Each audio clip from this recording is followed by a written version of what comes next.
पुढची बातमी राज्याच्या राजकारणामधनं एका भेटी संदर्भातली आहे। खरं तर काल ही रात्री भेट झाली होती आणि त्याच्यानंतर आज दिवसभर या भेटीची आणि कदाचित येणाऱ्या काळामध्ये नेमके काय घडामोडी राज्यात घडू शकतात या संदर्भातली मोठी चर्चा रंगली आहे। ती बातमी बघूया। वर्षा निवासस्थानी पार पडलेल्या बैठकांचा सिलसिला अनेक नवे राजकीय संकेत देणारा ठरतोय। मंगळवारी रात्री वर्षा निवासस्थानी जयंत पाटील, सुनील तटकरे आणि पटेल यांची खलबत झाली आहे। चौघांनी जवळजवळ पाऊण तास चर्चा केली अशी माहिती आहे। त्यामुळे भाजपच्या साक्षीने दोन्ही राष्ट्रवादीच्या विलीनीकरणाचं घोडं गंगेत न्हाणार आहे का, जोरदार चर्चा आहे। या निमित्ताने मुख्यमंत्र्यांकडे असणारं अर्थ खातं जयंत पाटील यांच्या रूपाने पुन्हा एकदा राष्ट्रवादीकडे येणार अशीही कुजबूज सुरू आहे। तर कालच्या वर्षा बैठकीनंतर आज सुनेत्रा पवारांनी राष्ट्रवादीच्या महत्त्वाच्या नेत्यांची बैठक घेतली आहे। सूत्रांनी दिलेल्या माहितीनुसार आमदारांचा मोठा गट घेऊन जयंत पाटील आले तर त्यांना कोणतं मंत्रिपद देता येईल याबद्दल या बैठकीत चर्चा झाल्याचं कळतंय। मात्र दोन्ही बाजूंचे नेते सावध भूमिकेत आहेत। त्यामुळे एवढ्या सगळ्या योगायोगांमागे नेमका कोणता संयोग दडलाय याचं उत्तर येणाऱ्या काळात मिळेल।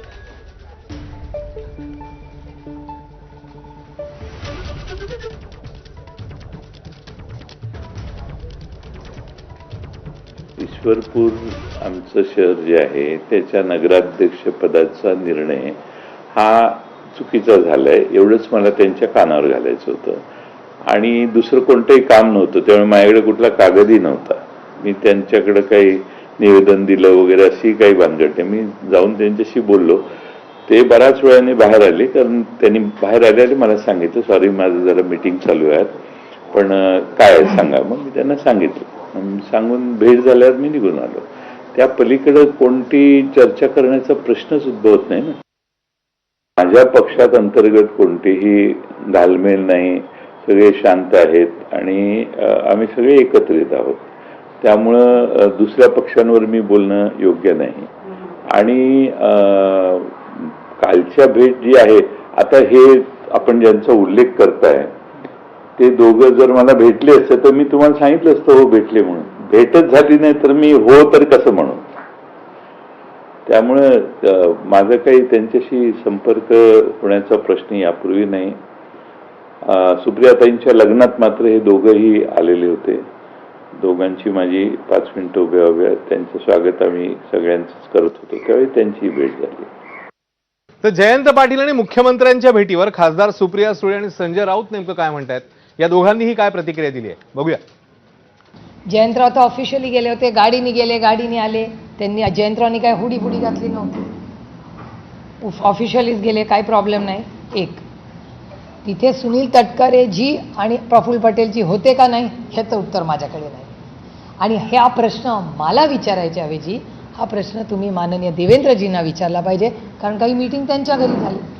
आमच्या पक्षाचे नेते इस्लामपूरच्या, ईश्वरपूरच्या कामासाठी गेले होते, ऑफिशियली वेळ मागून गेले होते। त्यांचं काम झालं आणि पुढच्या दरवाज्याने गेले आणि पुढच्याच दरवाज्याने परत आले। ही अर्धवट माहिती आहे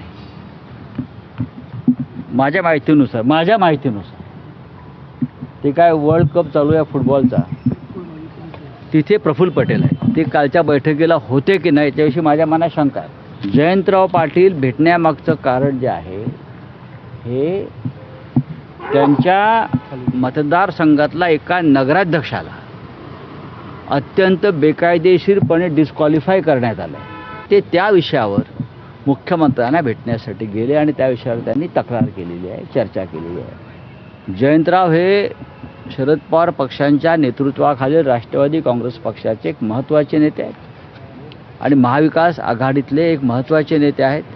तुम्ही जे म्हणताय त्याच्यामध्ये मला अजिबात तथ्य वाटत नाही। या सगळ्या संदर्भात उपमुख्यमंत्री एकनाथ शिंदे आणि मंत्री पंकजा मुंडे नेमकं काय म्हणतायत तेही बघूया।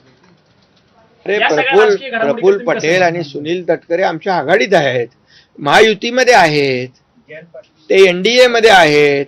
जयंत पाटील माझ्याकडेही आले होते सांगलीच्या नगर परिषदेच्या विषयावर आणि त्यांनी त्याचा खुलासाही केलेला आहे की सांगलीच्या काही विषयांवर ते गेले होते आणि मुख्यमंत्र्यांना भेटणं काय गैर आहे का, काय चुकीचं आहे का? याचा तुम्ही फक्त राजकीय अर्थ कशाला काढता? मी याच्यावर काही टिप्पणी करू शकत नाही। माझ्याकडे एक मंत्री म्हणून काही विषय असेल, काम असेल तर ते नक्कीच येतात, तसंच ते मुख्यमंत्र्यांकडे जाऊ शकतात। हे कुठलं समीकरण आहे की कोणत्या मंत्र्यांशी कोणी एखादा विरोधी पक्षाचा आमदार भेटला आणि काही त्याच्यामध्ये होत आहे. पण काय होत आहे काय नाही होत आहे ते आता मला माहिती नाही. योग्य वेळी तुम्हाला कळेलच आणि मलाही कळेल. तर जयंत पाटील यांच्यावर आता सदाभाऊ खोत यांनी टीका केली. महाराष्ट्राच्या राजकारणातला विश्वासार्हता नसलेला आणि विश्वासघातकी नेता कोण असेल तर त्याचं नाव जयंत पाटील आहे. मुळामध्ये देवाभाऊला महाविकास आघाडीच्या सरकारमध्ये जर कुणी सगळ्यात जास्त त्रास दिला असेल तर त्याचं नाव सुद्धा जयंत पाटील आहे. आणि म्हणून मला वाटतं की अतृप्त आत्मे सत्तेसाठी तडफडायला लागलेले आहेत. आता आणखी काही घडामोडी. पुढची बातमी येते ती ठाकरेंच्या शिवसेनेच्या आंदोलनासंदर्भातली. रामरक्षा